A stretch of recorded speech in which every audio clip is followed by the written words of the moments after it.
How's it going, guys? I'm Jason Ambrose from Ambrose Landscaping here at EQUIP Show, and I am with Jake from Milwaukee. Milwaukee, you guys got some cool new tools coming out this. Yeah, man, we're excited to be here at EQUIP. It's been an awesome show for us and great place to show new products. Definitely a captive audience, and yeah, we're real excited to be here. It's our third year, so nothing but good things coming to you live, actually from the show floor. So this should be fun. This is something a little different. You guys haven't done something like this, right? Yeah. I'm kind of your guinea pig for this thing. So yeah, same here. I've never done a podcast from a show floor, but should be a good one. Definitely will. So you still have your voice, which is great. So far. Usually, clearly, we met at Pipeline, right? Yep. And usually you guys lose your voice there, but I feel like this is even crazier because it's longer, more people, right? So what has your experience been so far this year? So is this your first year here at EQUIP or no? So I've been coming to the show for 5 years now, and 2 of the years we were just walking the show, getting familiar with the industry. We had invested in outdoor power equipment in a huge way, but didn't have any products to show for it at first. So really it was just getting a lay of the land, understanding, where the industry's headed. And then 3 years ago, we actually had our first time at the show. We had a little tiny booth, really had low expectations for what we're going to have in the booth, but turned out the booth was a huge success. It was packed, like just absolute sardines in this little tiny booth, because people were excited to see Milwaukee finally enter, the outdoor power equipment space. Yeah. Serving landscape maintenance, construction, tree care, and that was really eye-opening for our organization. There's a lot of receptiveness to us in this industry, and we've built on it from there. So last year, the booth got a little bigger, still packed, absolute mayhem. And then this year, we've grown the booth again, have more demos that you can probably hear in the background. We have a rammer running at the same time as a chainsaw, and the engagement's been phenomenal. And we just love being here and engaging with users firsthand. It's pretty unique. You guys sure know how to capture the attention. I mean, right here at the entrance, right? You guys get all the noise. So you got the weed whacker back there, the chainsaw, the jackhammer, the plate compactor. So you guys sure know how to get the attention. That's for sure. Yeah. So clearly you guys got some new products. We saw them at Pipeline, and one of them is the backpack sprayer. So that's what we're going to be mostly talking about today. That's kind of your wheelhouse. Is that correct? Yeah, wheelhouse is a good word for it. Yeah, I cover our sprayer category. So yeah, we have a big launch coming at the beginning of next year in our Gen 2 backpack sprayer. So a lot to unpack there, and we're excited to show it off at the show. It's really one of the first times that non-media folks are actually getting hands-on, giving us for feedback, and getting to try the product out. Well, I can say that I had the first gen that you guys sent out to me, and clearly the first gen, there's always issues that you kind of have to go through. And with this one, I will say that there was quite a few issues, but you guys clearly worked them out, right? And that's one thing I really appreciate about Milwaukee is that you guys take our feedback, you guys actually change it. I worked with companies where we've given our feedback and they kind of brush it off like it's nothing, right? They're kind of like, oh yeah, we've heard that, but whatever. You guys actually take our feedback and actually change it, make your products better, and that's why I really love using your guys' products. So let's talk about some of the new changes, right?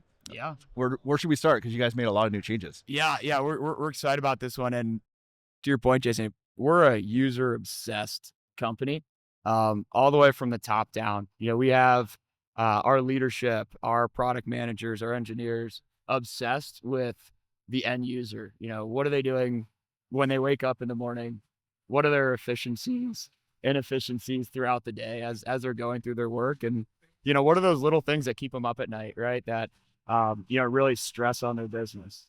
So for us, we were excited to even get into the sprayer space with Gen 1. Yeah. And we noticed a lot of things as we got out and did research. And one of the main ones was, hey, there's an opportunity to optimize a sprayer for multiple chemicals applications and eliminate cross-chemical contamination. So that's where you saw our switch tank technology come through. And, in a space where there's not a lot of innovation, especially within sprayers, we took a big swing there. Right. Feedback was phenomenal. We were really excited, but throughout the life of the product, we saw a really good opportunity for a Gen 2. And the approach we took was actually ground up. So we completely changed the design to really optimize ergonomics and performance and durability. Gotcha. So first piece, we spent tons of time understanding the rigors of a backpack sprayer on a trailer, truck, all kinds of users, whether you're an applicator using a backpack sprayer all day, every day, or, you're just spot spraying in your standard lawn maintenance. And, we learned a lot there. And with this ground up design, we're able to deliver superior durability to withstand normal use and also abuse, to make sure, we're standing by that nothing but heavy duty Milwaukee promise. Second piece I would say is, ergonomics. You got to try the backpack sprayer on, give it a little bit of a whirl. What were your thoughts on how that felt on your back? Well, it felt really good. Good. Because clearly there's certain things that you guys changed, right? And I think we're going to go through all of them. You and I Yeah. talked for quite a while yesterday, Yeah, kind of going over we'll everything. get into it. And so clearly we got it behind us. So I'm able to kind of cheat, Yeah, there kind of we look go. back. So when it comes to comfort, you guys clearly went with the wider straps. Hold on, before I get to there, let's start with the switch tank, right? Yeah. Were you let's guys do the it. first ones to come out with the switch tank technology, right? Yeah. Okay. So who came out with that idea? Because clearly, for me, it's a great idea, right? Yeah. It eliminates having two main backpack sprayers, two batteries. It's just one body, but you can switch out the tanks, which is great. That's what we do. We have one tank that we use for our herbicides to kill everything, and then we have our broadleaf, right? Yep. So the problem with that is that when you're using one tank, you either have to clean out the other one, and you still have to worry about residue in the tank. And sadly, there was a mix-up with my tanks earlier this year where that happened, right? Where we were spraying and we accidentally used the wrong spray and killed some of the grass. So that cost us a lot of money because we had to go through and replant and reseed and all that kind of stuff. Oh, no. Not fun. No. So where did the idea of the switch tank come from? Because really, it sounds like such a simple idea, but it makes such a big difference, right? Yeah. And as we're getting out, even with our first backpack sprayer, like the biggest paranoia from all of these landscape companies was cross-chemical contamination. So you experienced it firsthand. It's saying, hey, if I'm spraying a non-selective herbicide and I accidentally have residue of that into a selective herbicide, fertilizer, well, now you're doing a lot of damage to your customers' properties, and that leads to 1-star Google reviews and all kinds of things that you now have to deal with. So for us, it's falling asleep at night, right? How can we have people rest easy here, knowing that they're not going to have to worry about cross-chemical contamination?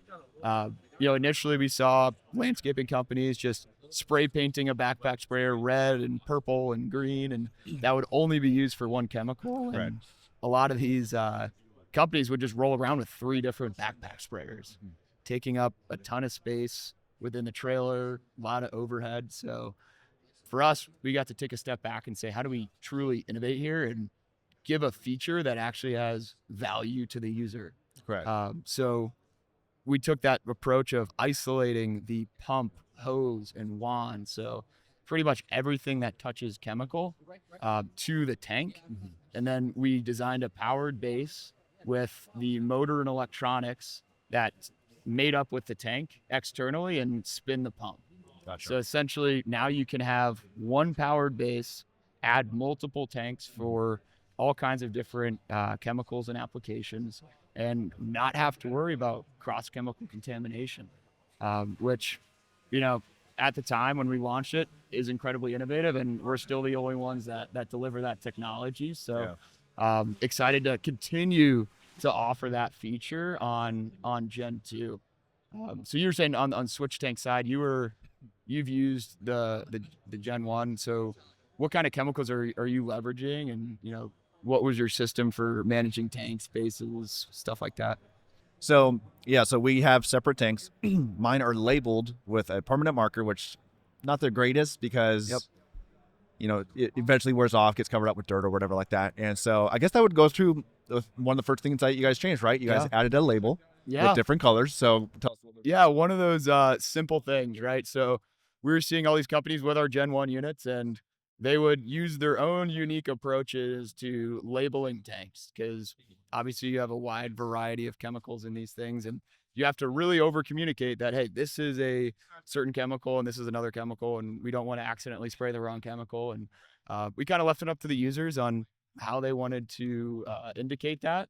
But, you know, going into Gen 2, we saw a good opportunity to say, hey, we're going to give you a system or an opportunity to create your own system and 5 different colored labels. It sounds really simple, but you basically get these 5 labels that you can stick onto a part of the backpack sprayer that's visible from 3 sides. So you can kind of see it no matter where you're at. Each is a different color. And then you have open space where you can write whatever you want on it. You can call it the chemical or a code name or, you know, any language, whatever it is, to really help overdrive that benefit of switch tank and having different types of chemicals in there. So that was one of the more straightforward improvements we made to the switch tank design. We also, you know, in terms of how that switch tank interacts, we changed up how the tank and base made up with each other to get a really solid, strong connection between the two. And also the ergonomics of swapping out a tank is a lot easier on this backpack sprayer of the Gen 2 model, where even if it's full of 4 gallons of liquid, you can just toss this thing onto the powered base and it really seats nicely. And then you can just clip it on and go. So. And you guys changed the clip locations, right? So on the first gen, it used to be on the front and back. Yep. So you kind of had to deal with the straps. It was a little bit more difficult to get to. Not that big of a deal, right? Yeah. But you guys now changed it to the sides. Yep. So a little bit easier. So you're making it more simple for switching out the tanks. Exactly. Never really had an issue with that, but it's another one of those simple steps where, I mean, why not? Yeah. I mean, if it makes it simpler and gets the job done faster, then who cares? If it saves a second, it's a second that you're saving, right? Time is money, right? Exactly. Time is money, man. Yeah, exactly. It's those things that, hey, looking at from a ground up design, it's like, let's touch everything. Let's optimize everything. Let's make it the best backpack sprayer we absolutely can. And by taking, you know, one latch from the back and the front and now moving all of those latches to the front of the sprayer, we saw users putting backpack sprayers on, you know, truck beds or wherever it is, and now having all of those touch points in one spot allows you to, you know, really quickly move through tanks and, you know, really operate the backpack sprayer. Well, also makes sense because if you have it in a rack, right?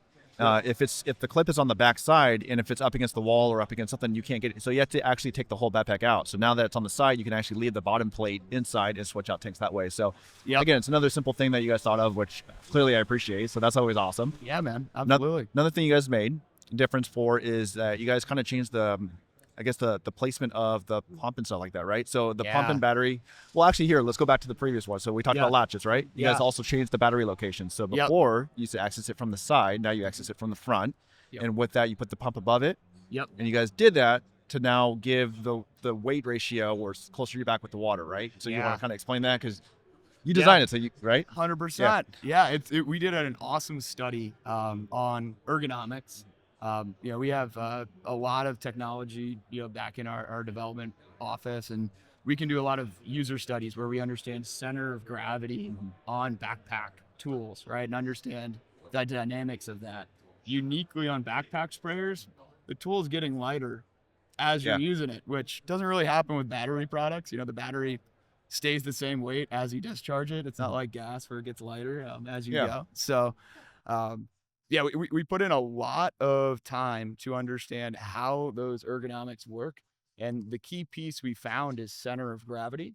And how do you get that center of gravity point closest to the user, specifically between the shoulder blades, because that's where users have the most control.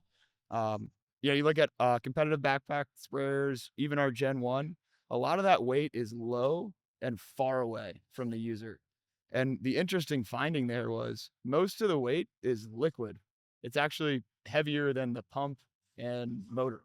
So with that, we optimize the geometry of the tank to be as close to the user as possible.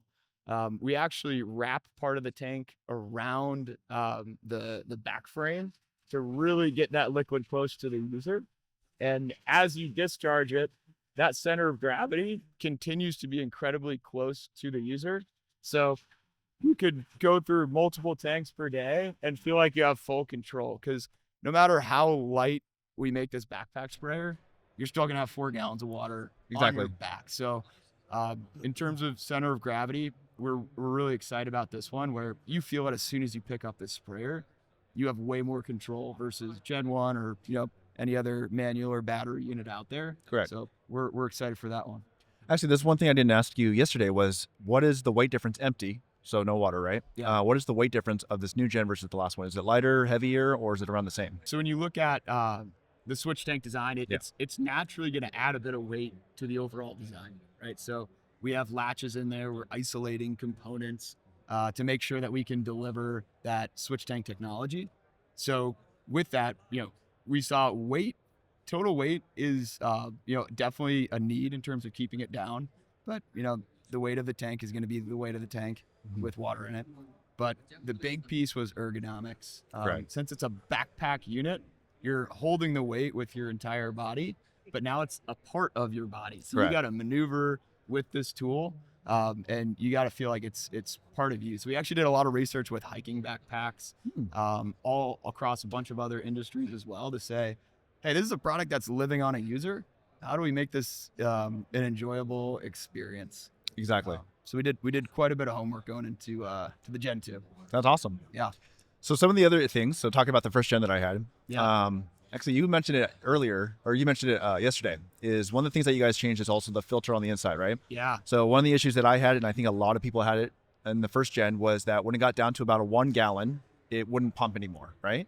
One issue was the filter. So the filter that you guys originally had, which I think you guys called it the ear pod, that kind of had that ear pod look. Looks like an AirPod. Yeah. Yeah. Oh, AirPod. Yeah, I don't have them clearly. So, so one of them was it was smaller, and then the filter itself was pretty fine, so it kept getting clogged up. So you guys clearly have changed that. I just saw it. Where now the tube, rather than it being stuck inside the very bottom, which took a long time to kind of get out, now it's on this like flexible tube, and you guys did a larger filter. So tell us about that. Yeah. We simplified the design and actually, significantly improved 2 factors. One is the amount left in the bottom of a tank when you discharge it. So that filter is placed in a spot in a sump inside of the tank that allows you to have only 1 to 2, maybe 3 ounces, depending on how much granular you have in there, but really minimal amounts of chemical left over in the tank as you're done spraying. When we look at other backpack sprayers, that pickup point might be proud of the bottom of the tank to avoid clogging or whatever it is. With this filter, like, you truly can get almost every drop out of the tank. Our test is after we're done spraying in our lab, we pour out the remaining chemical into the measuring cup, and it's got to be like 1 to 2 ounces maybe. Yeah. So we hit that hard with our engineers, and it came off of feedback of, hey, every ounce of chemical I leave in the backpack sprayer is dollars I'm literally setting on fire, right? So Exactly. we want to make sure you can use all of the chemical that you're putting in there, right? And then the other piece was, our filter hitting that sweet spot as far as allowing material to pass through that we want to pump out, but also keeping any kind of debris that might get into the tank out of the pump system.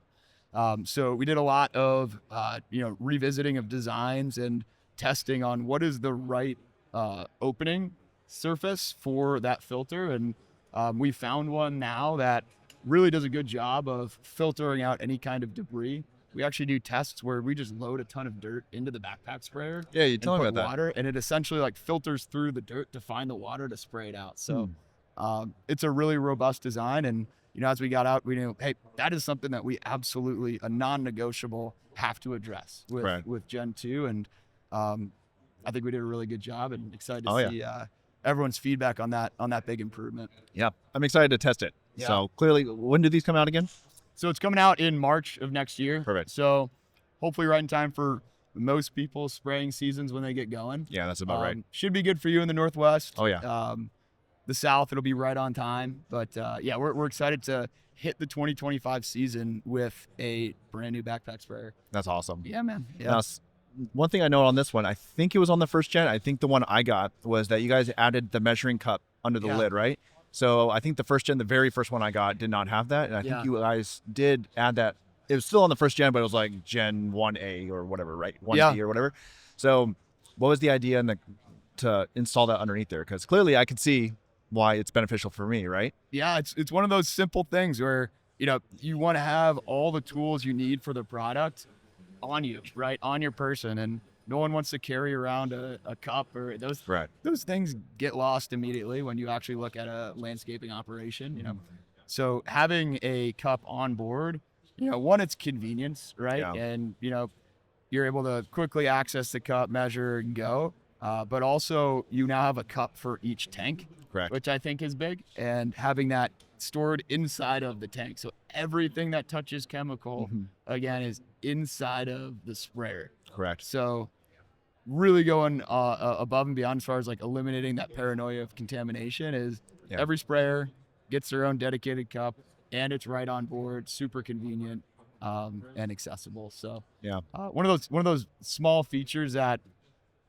we didn't get initially, but got it right into the Gen 1 design and are obviously launching with it on the Gen 2 design. Well, that's what makes Milwaukee great, right? Is that you guys get that feedback and you guys change it right away. So that's why I love using your guys' products.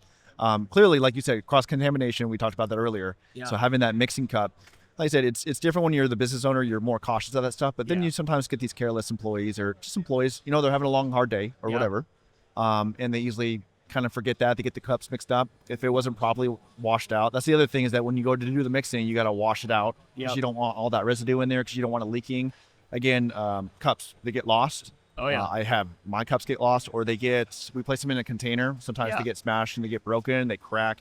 Yeah. So having it all in one thing where you can pour it in there and you're not touching the cup at all. It's just put it in the tank and go. You don't have to wash up. Yeah, really like that. Super simple. What in terms of backpack sprayer like applications for your use, we do research with all kinds of different companies and applications across the country that people do things differently. But in terms of your operation, what kind of applications are you guys getting into with backpack sprayers? Like where we're spraying it? Yep. So we're spraying, we do everything. We do broadleaf, and of course we do the weeds in the flower beds, right? Yep. So really that's just kind of that. I don't try to go any more than that. We try to spray as less as possible. So that's why we'll add like a pre-immersion into our stuff. Our clients don't like it either, right? So there was a lot of them that really freaked out, which, there's some concern, especially if things aren't being handled correctly, right? So that's why we're licensed through the state of Washington. We take our certifications every year and make sure that we're following all the proper safety stuff. So we do a lot of broadleaf spraying. We started doing the backpack sprayer. I was looking at buying a stand-on, but now that I have a battery-powered one, because we used to hand pump them, right? Because battery-powered stuff just came out just a few years ago when it came to the sprayer applications, right? Yeah. And oh my gosh, did that change everything? Especially like if you're doing the kind of spot spraying, the battery stuff is still nice, but when you're doing broadleaf and you're doing like large acres of handheld stuff, your arm gets tired after a while, right? Oh yeah. And that can be incredibly fatiguing. So that's what we're using it for, is of course broadleaf in the grass, as well as anything in the flower bed. So being able to adjust, like what you guys have, the power settings, is that when we do the broadleaf, we'll set it up to the highest setting, or something similar to that, and then we can adjust the nozzle where it's more of a droplet, and we're spraying our large grass areas. And then when we need to get into those very fine beds where we're not spraying anybody else's stuff, we can just tune it down to a lower setting. So that's why I love having that, just being able to click it right there, and it's good to go. So that's kind of what we're doing. Awesome. We don't really explore too much into so many different herbicides. I try to keep what my clients like and what they know, because a lot of them, like everyone has dogs, right? Right. We take care of condo associations, so they'll have dogs. Their dogs are their children, so they are always cautious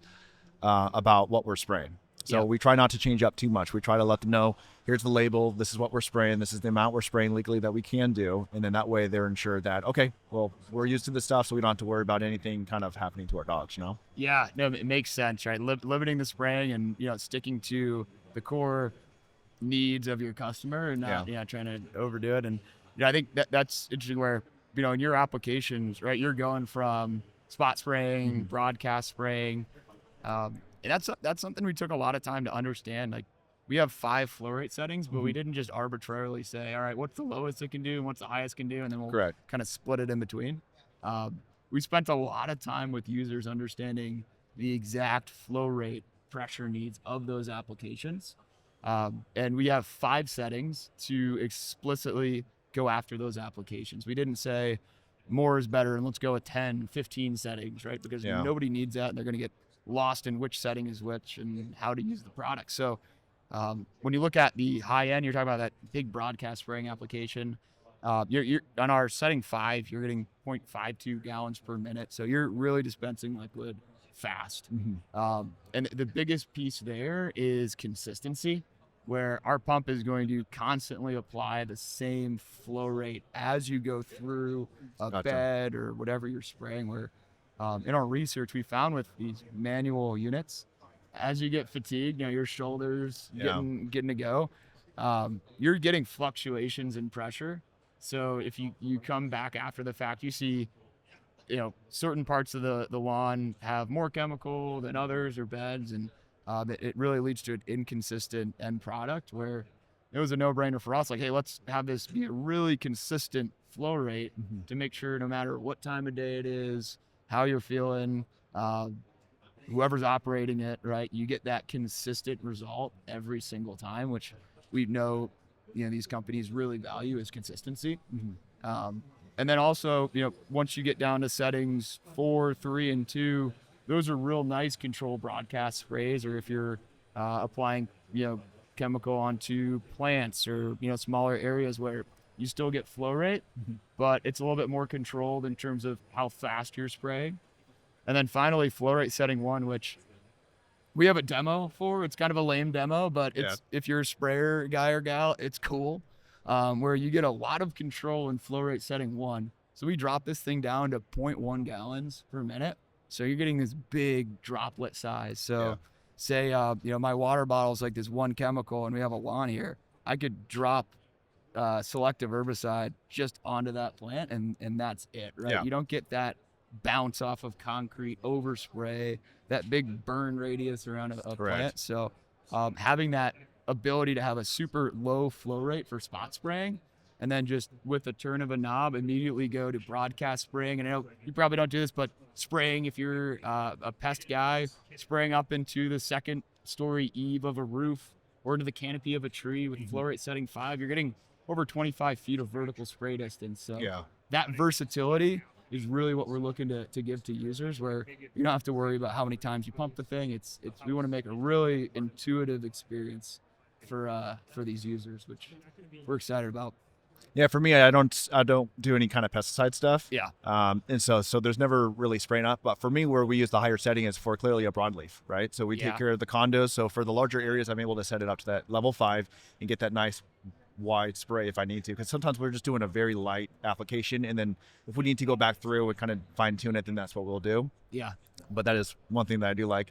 So one of the other things that I had with a problem with the first gen, and I think it was a very common problem, is the trigger sticking, right? So we would be spraying and liquid would still be coming out.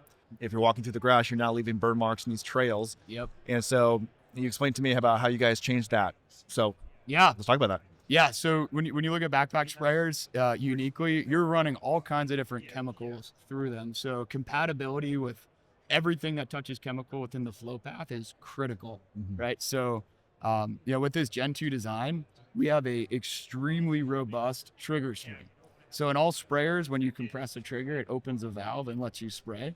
And then more importantly, that spring has to then shut that valve and allow no liquid to come out. What we found through our life testing is most sprayers, that spring starts to fatigue and you don't have that same closing force over time, which is where you see those sprayers start to drip chemical after you're done spraying, where I've seen all kinds of different solutions for this in the market, whether it's a towel or a small water bottle or just doing the balancing in the air thing, which nobody wants to do. So this was something we absolutely had to address, right? And we do rigorous life testing on our equipment, and when it comes to backpack sprayers, we literally pull the trigger tens of thousands of times to simulate multiple years of use and run all kinds of different chemicals through it to make sure that the spring doesn't corrode, wear over time. So with this Gen 2 model in the handle, we have a mechanism that's going to really hold up to the constant trigger pulls, the chemical exposure, to really eliminate that nuisance that I think unfortunately the industry is very familiar with sprayers in general. It's just that unintentional dripping of chemical. So a big part of pressure control is also not unintentionally spraying chemical, right? It's Exactly. chemical. So we're excited to address that with this Gen 2, the Gen 2 unit. Very good. Yeah. Now, the other thing that you guys changed a little bit too that you told me about was the hose. So in the first gen, the cable was a little bit more stiffer. So for me, it was constantly kind of fighting the tube where the handle's wanting to turn one way and I'm trying to get into a more comfortable position. So you guys changed that up too as well, right? Yeah, so unique to the switch tank design is we actually have a chip, not only a PCB, not only in the powered base where the motor and electronics are, we also have one in the trigger handle itself. So essentially the trigger is communicating back to the pump. So the pump only sprays when you pull the trigger. Gotcha. That's how we get the best pressure control in the industry. Is the only time the pump is working is when the trigger is compressed and the valve is open. So you're not building up all this back pressure. With other sprayers, you'll hear the pump going, but you're not pulling the trigger because it's building up pressure. Exactly. So you just get this pressure burst right away, and then it gets into the pressure you'd like. With ours, it monitors itself constantly. So it's a unique and awesome feature in terms of pressure control. But the only trade-off there is now you have to run wires through the hose as well. I see. So we have a sheathing around our tube which has a wire in it. We did a lot of development as far as what that wire consists of, how it's wound in the sheathing as well. And we're able to put in quite a bit of design time to maximizing that flexibility of the hose. So, you don't have to break it in out of the box. It's immediately super flexible. You don't have to kind of fight the handle at all, as you maneuver it.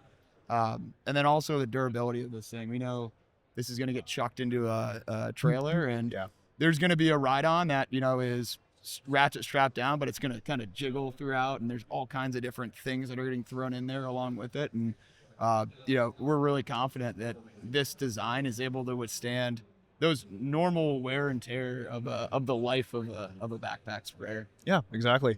I think did we cover everything that you guys have changed on it, right? I think we went over all that. Yeah, I mean, the last piece I'd kind of hit on, I think we actually touched on it a bit, is just the harness. I think on Gen 1, we had a premium harness compared to what's out there today. Like when you look at other backpack sprayers, there's no padding on the back, and then you have like a little spaghetti strap thing that just eats into your shoulders. And when you have a ton of water weight on your back, like that sucks a lot. So with Gen 1, we had a pretty good harness, but ground up design right on Gen 2. We have an incredibly ergonomic harness where, those straps are thick, padded. They're not, they're rigid enough to keep their form, but also padded enough to make sure that you feel good operating it. We also have a, sternum harness and then a hip belt as well for people who need that. And then all kinds of adjustability. So we have load lifters. We have all kinds of different adjustment points that really allow you to feel right at home with 4 gallons of chemical on your back all day. So I'm glad that you mentioned the chest and the waist strap, because I use that. Oh, you do? Again, Okay. like you said, it's about getting that tank as close to you and kind of making it a part of you as possible, right? Yep. And I'll do that. I'll place it on there, and it feels like it's basically hugging me. Oh, yeah. And that weight's not being dragged back like that, Oh, yeah. So, yeah, I agree. That was another great thing. And that's the one thing I'm always surprised about with these companies. Not only sprayers, but backpack blowers, right? They get these thin straps. It's like these things are on us for quite a while. Eventually, that digs into your shoulders. Yeah. Why it's taken so long for people to get wider straps, Yeah. I don't know.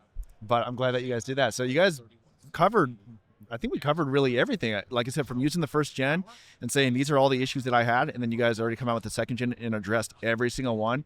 Again, that's why I like to give you guys praise, because you guys actually take our feedback, you guys implement the changes, and you guys aren't offended by that, right? No, man. It just shows that you guys want to create this genuine, quality product. Yep. So that's why I love using your guys' stuff, and of course.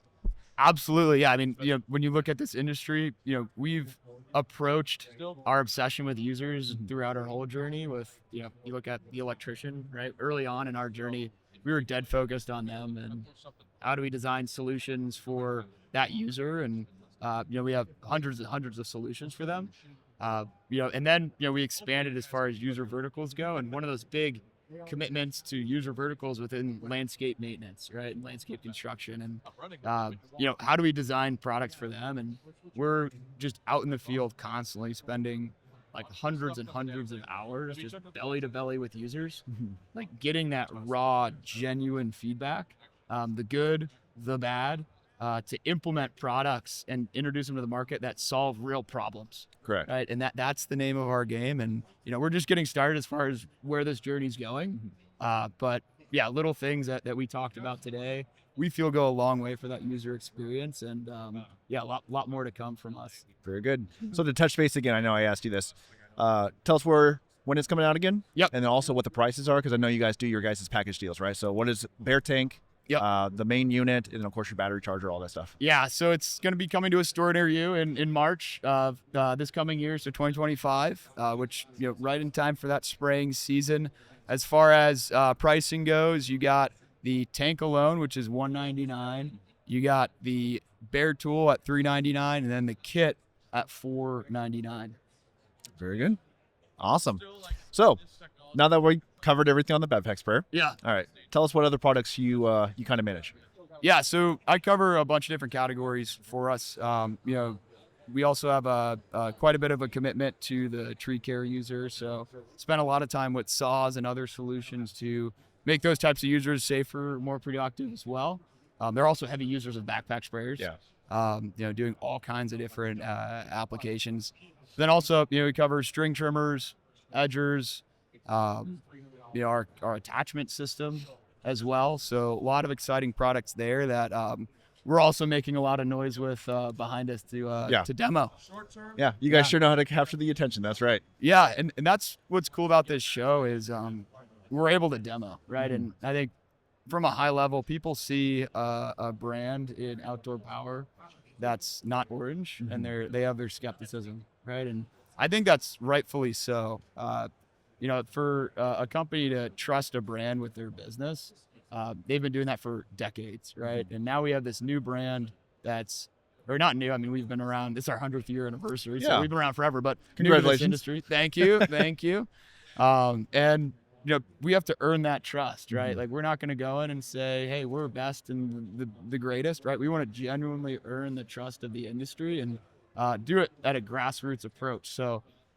You look at our booth here at the show, I could tell you about how powerful our dual battery chainsaw is and how it has 5.8 horsepower, 70 cc. And then I'm like, you know what? I'm just going to stop talking. I'm going to cut. And you know what? I'm going to have you cut as well and tell me what you think. Right? Exactly. So that hands-on experience is so critical. And it allows us to, genuinely engage with operators, users, company owners who are looking to integrate these solutions to improve their companies. So now you guys have had the indoor booth for 3 years. Yep. Do you guys ever plan on expanding and getting outside? Because I mean, Milwaukee just keeps expanding into so many categories, right? The lawn care industry for you guys is getting bigger with the products that you guys are providing for us. Mm-hmm. Do you guys see eventually having an outdoor booth where we'll start seeing your guys' push mowers and some other MX tools? Yeah, I mean, we're gonna need a bigger boat pretty soon. Yeah. You look at just the way this booth has been growing. It's one, to accommodate all the foot traffic, I'll be honest. But two, to properly pay off each product we're launching. So you look at our journey with an outdoor power equipment 4 years ago, we were launching one, maybe two new products at a time. We made a massive commitment in investment into developing solutions for landscape maintenance. So we went from 8 to 10 engineers to now over 200 that are entirely just dedicated to driving new products for this industry. Correct. So we're going from 1 to 2 new products now to 10, 15 new products every single year.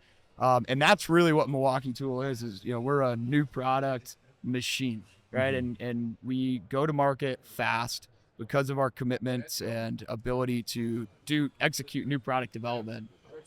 So with that, it comes the challenge of how do we tell the story of each unique product and its benefits and make sure the right people are seeing it and it's distributed the right way. And, shows like this allow us to kind of have that bigger presence, which is good for us, right? Like we typically announce products at Pipeline and then come here, and now users who have watched thousands of YouTube videos about our sprayer can come in and try it out and get their own perspective before it even launches, right? So, this approach to launching products is going to continue to grow, and everything's up for grabs, man. Like we might go outside, we might go 10 more feet this way, we might go on the roof. I don't know, whatever it takes, man, to get the story out there that we're bringing new products, we're bringing innovation to this industry. Good. So kind of to go back to the backpack sprayer. Yeah. Clearly, you guys launched it at Pipeline, so you got to see the guys that all went there, our opinions, right? What has been the feedback so far here at the show?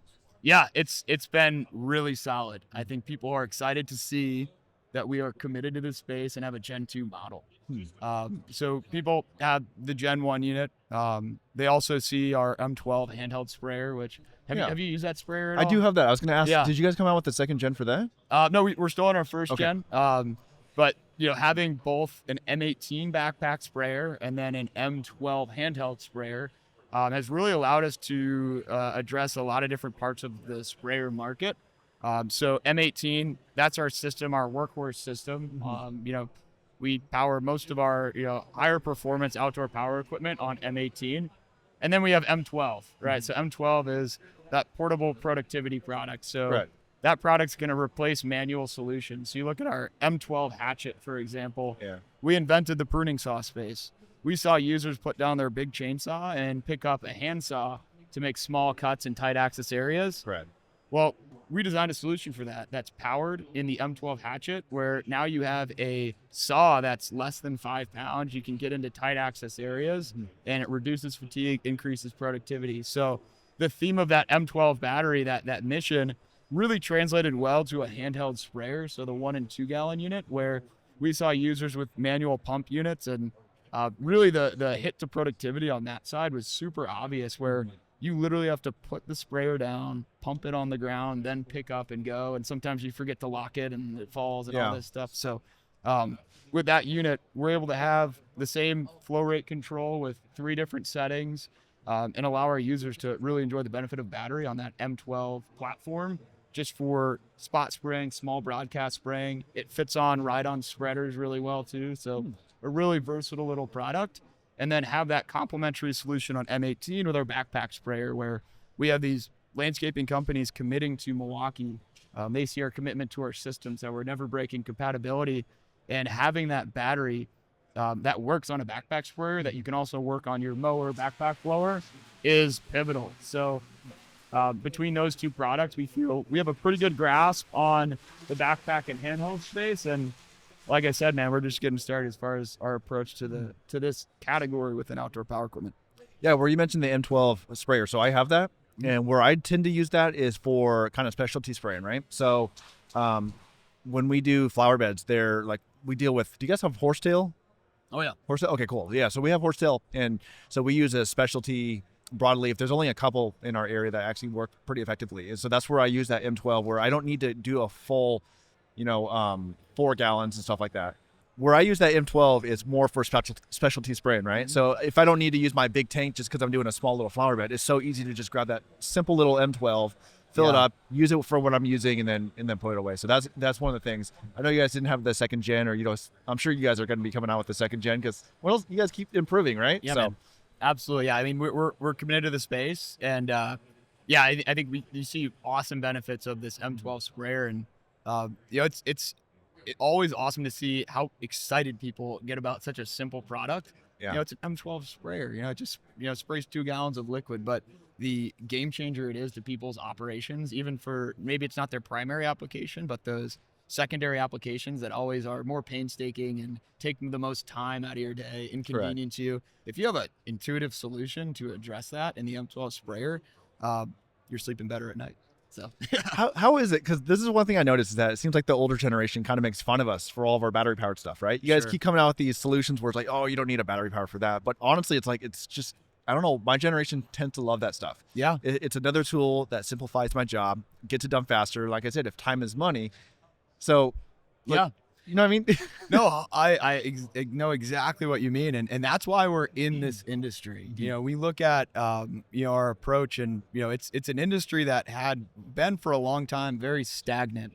When we were walking this show 3, 4, 5, 6 years ago, we didn't see really any battery stuff. Most of it was centered around gas. Yeah. And, it seemed like, this was an industry that, has its stigmas, and people were like very set in their ways on how they do things and what they do.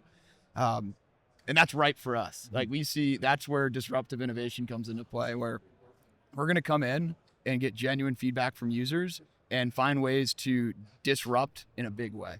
So when it comes to, all kinds of different things, whether it's not having a pull start, a head trimmer, string trimmer, not dealing with the constant noise of a backpack blower, like we see the benefits there, where at the end of your career, even end of the day, when you're trying to just go home and enjoy your evening with your kids, you don't constantly hear the buzzing of a backpack blower in your ear, or the fatigue of having to pump a sprayer or whatever it is. So we see our mission here is to make our users safer and more productive. And, we leverage battery technology to do that, right? We're a technology company first and foremost, and the industry we serve is landscape maintenance. And we're really using all the technology we have at our disposal to make those users, really delight them and make their lives easier and be able to scale and grow their business in a way that they never would have imagined. So that's really our commitment. And we're excited to see the industry grow. And I'll be honest, like we're hopefully keeping the industry honest, and we hope a rising tide is going to lift all boats here, right? As we start to take big swings with the massive amount of products we have coming down the pipeline, we're hoping we generate paranoia in the industry to say, hey, we all need to do better here, and really change the way landscaping is done, which ultimately improves the industry, gets people more engaged, excited about joining the industry, growing in the industry. That's really the exciting opportunity we see within landscape maintenance. That's one thing I love about Milwaukee, right? Yeah. You guys will come out a product, and sometimes it gets kind of made fun of. So like when the hand pruner came out, right? I remember seeing that, like, oh, you're just going to chop off your finger. It was kind of made fun of, but then we started using it in the field, and it's like, okay, this thing's freaking cool, right? Like now we actually have a genuine, because like if you're doing, because it can come up to about an inch, I think is what it was, right? Yeah, a little over an inch and a quarter, something like that. Typically you would either use a handsaw or you can use some loppers, but sometimes if you're tight underneath the tree, you can't access that with those tools, right? So sometimes you can't use a saw because you just can't get that movement in there. You can't use loppers because they're too large to kind of get that cut, and that's where one of those tools come in.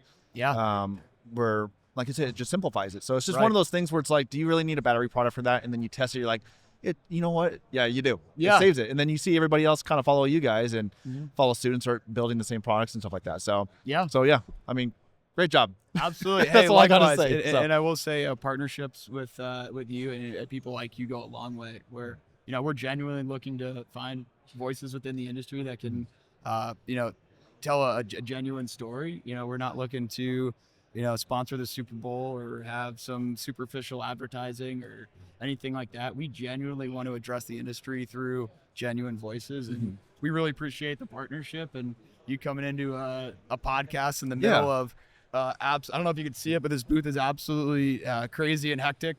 You can hear it. Yeah. Right. So we appreciate you taking the time to sit down and talk with us. So thank you. Always have a great time. Thank you so much. Products coming out next year. Can't wait to use it, and we'll see what the pipeline brings up next year. Yeah, man. Awesome. Appreciate it. Thanks, man. Thank you. Take care.